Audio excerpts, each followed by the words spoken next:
أعوذ بالله من الشيطان الرجيم. بسم الله الرحمن الرحيم. ربنا إنك جامع الناس ليوم لا ريب فيه إن الله لا يخلف الميعاد.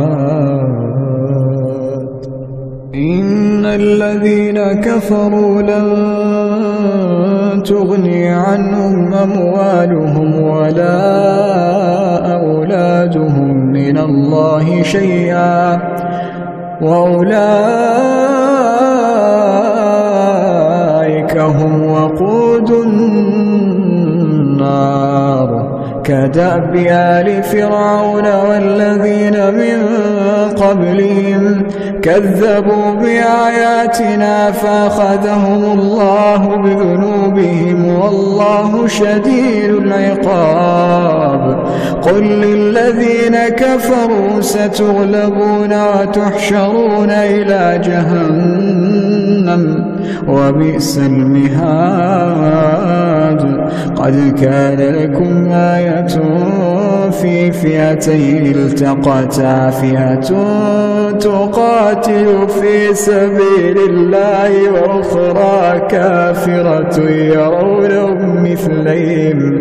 يرونهم مثليهم رأي العين والله يؤيد بنصره من يشاء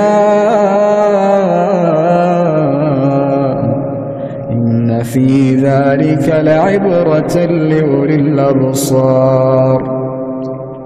زين للناس حب الشهوات من النساء والبنين والقناطير المقنطرة من الذهب والفضة والخيل